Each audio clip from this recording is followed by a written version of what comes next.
receptor, 5-HT2 receptor, 5-HT3 receptor, 5-HT4 to 7 receptors. So total 7 receptors, and even there are many subtypes.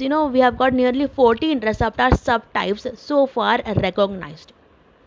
Next, this 5-HT1, 5-HT2 and 5-HT4 to 7, all the serotonin receptor except 5-HT3 receptor, these are G protein coupled receptors. Okay, so all the serotogenic receptor except 5-HT3 receptor are a kind of G protein coupled receptor. In that, 5-HT1 is a kind of G inhibitory kind of G protein coupled receptor. That means it is causing reduction in the availability of cyclic AMP. 5-HT2 is a kind of GQ type of G protein coupled receptor, which is nothing but your IP3-DAG pathway. And 5-HT4 to 7 is a kind of GS, that is G stimulatory kind of G protein coupled receptor. Means it is involved in increase in the synthesis of cyclic AMP. And the left behind is the 5-HT3 receptor. It is a kind of ion channel receptor. Okay, it is a kind of transmembrane ion channel receptor. So these are the receptors of your serotonin. Now we'll check out these receptors one by one. Not much study has been done regarding these receptors. We have got 7 serotogenic receptor, but among these 7, just first 4, that is 5-HT1, 5-HT2, 5-HT3 and 5-HT4 is been studied so far. We don't have any information regarding 5-HT5, 5-HT6 and 5-HT7 receptor. So in this video we will be discussing about the first 4 serotogenic receptors only. So now starting with 5-HT1 receptor.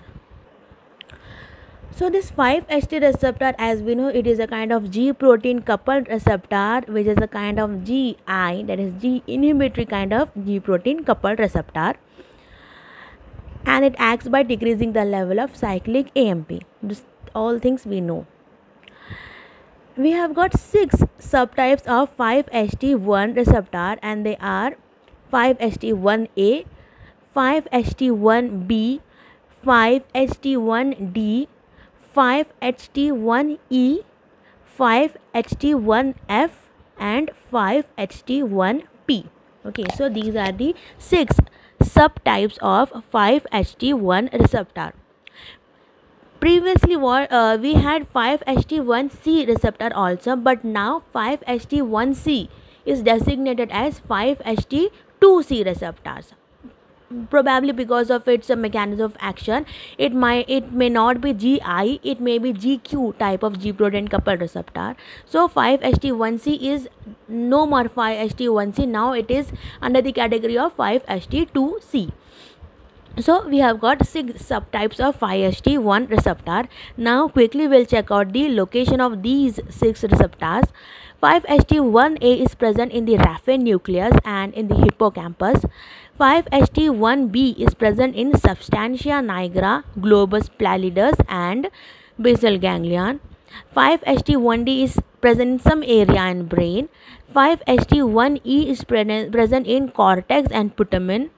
5-HT1F is present in cortex and hippocampus, and lastly 5-HT1P is present in the enteric nervous system.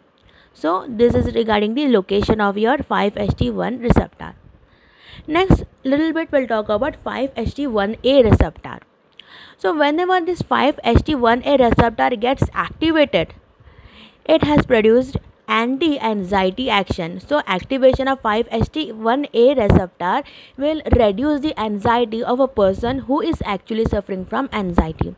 So similarly we have got a agonist of this 5-HT1A receptor, that is your buspirone. So what is buspirone? Buspirone is an anti-anxiety drug. And what is the mechanism of action of buspirone? The buspirone mainly acts by causing activation of 5-HT1A receptor. So whenever serotonin binds with 5-HT1A receptor, it has got anti-anxiety action, and an analogous of it is buspirone. Buspirone is 5-HT1A receptor agonist, which is also producing activation of this receptor, thereby used in the treatment of anxiety. Next, 5-HT1B receptor. You check out the location of 5-HT1B receptor. Substantia nigra, globus pallidus, basal ganglion. So by location we can get an idea that it has got some role in Parkinson's disease. Next, 5-HT1B1D receptor. So this receptor is mainly present in the blood vessels, and more importantly it is present in the cranial blood vessels. And whenever 5-HT1B1D receptor of the cranial blood vessels gets activated, it is producing vasoconstriction, and this vasoconstriction action of this particular receptor is mainly used in the treatment of migraine. Next we